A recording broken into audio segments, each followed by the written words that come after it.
Hello, welcome to Priory Paddock.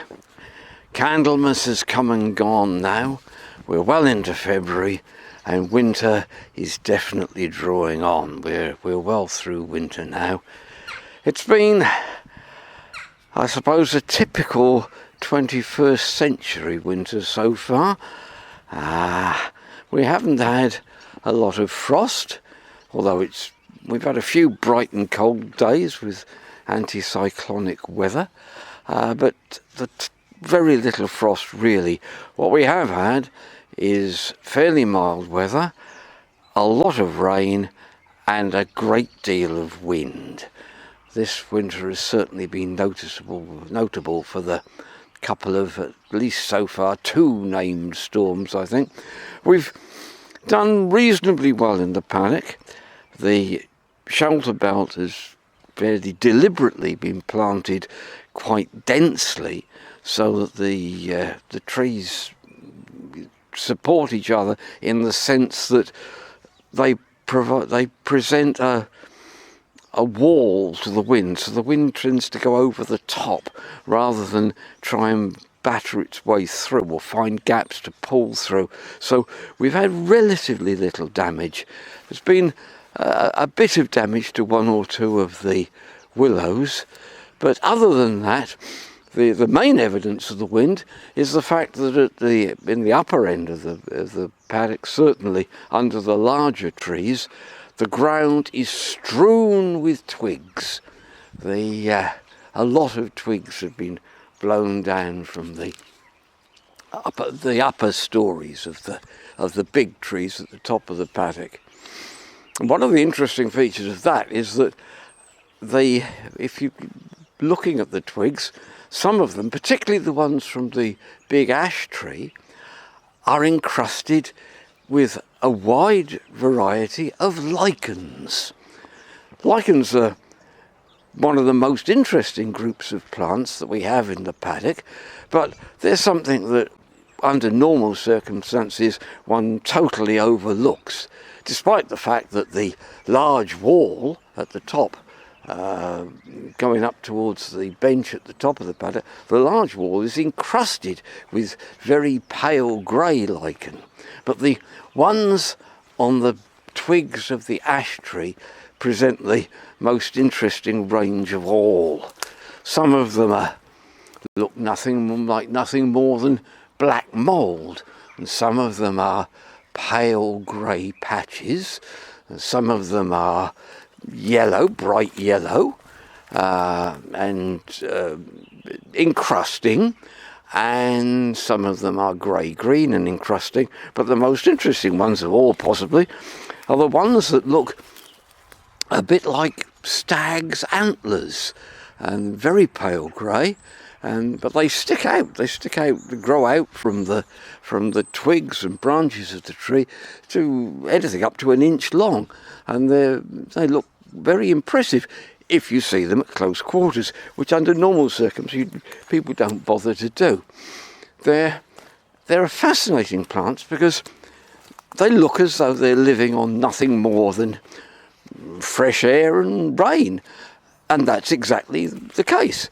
They are living on fresh air and rain and sunshine, because they've got no roots as such. They don't derive any nutriment. Most plants derive their nutriment from their roots, but not lichens. Lichens are fascinating in that they are a partnership. They're a symbiotic relationship of 2 plants which live together and can't live apart. One of them is a fungus. In each case, one of them is a fungus and one is an alga. And the alga can photosynthesize, so it derives nutrient from rainwater and uses the sunshine to turn that into food for itself. And the fungus lives off of the food that the alga produces for itself, and the fungus lives off it as well. But the fungus provides a structure in which the alga can live. Hence the sort of antler-shaped forms and the yellow crusty patches. Lichens, fascinating. This time of the year is, apart from the wind, obviously, a relatively quiet time of year in the paddock. The spring growth is starting, but it's what is looking round the paddock. You can see that we are still in the end of winter, and so it's the time of year when we can get the annual maintenance work done without getting in the way of the fresh life in the paddock. The maintenance consists of clearing excess weed from the pond, and there are some drifts of weed can be seen at the side of the pond where we've raked out material that was growing in the centre of the pond. The pollarding of some of the trees takes place at this time of the year. The trees that we would otherwise grow larger than we wish them to grow, particularly the willows, we pollard them. We cut them down right virtually to ground level, in which case that's called coppicing, or to a stalk. I can hear a bird singing. I think it's a thrush.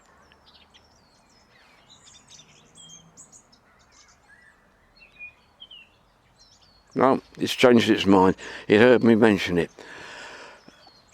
The centre section of the paddock at the moment is a mass of dry stalks from the codlins and cream. The remains of their seed heads can be seen in tatters at the top of the stalks. Those have now come to the end of their useful life. The seeds have all blown away or been eaten by the birds, and those stalks will shortly be cut down to leave room for the fresh growth. In terms of fresh growth, the obvious place to look is under the trees, under the big trees, because that's where the spring flowers are to be found. The trees obviously will come into leaf later in the year, so any of the flowers that live underneath the trees need to get a shift on, to grow their leaves, to flower and to set seed before the canopy of leaves appear on the trees overhead. So if we look under the large trees now, we can see quite a display of new fresh growth coming up. The snowdrops are in flower already. There's a good show of snowdrops. The daffodils have come up well, particularly the smaller ones, the wild daffodils. They're doing very well indeed. There are buds on them, and they will very soon be in flower. But under the trees can be seen a carpet of tiny or small heart-shaped leaves, often with dark flecks on them. Tiny heart-shaped leaves with dark flecks. These are celandine leaves, and they will have lovely glossy golden flowers on them shortly. There are sword-shaped dark green leaves, which are in clumps, and those are the leaves of the bluebells. And one of my favourites, there are shield-shaped leaves, again often with black flecks on them, and these are the leaves of the arum lilies, the native English wild lily. That's where we are at the moment. I can see some hazel catkins dangling from the hazels. So the year is definitely moving on. Come back next month and I'll bet you'll see a lot of flowers then. Cheerio.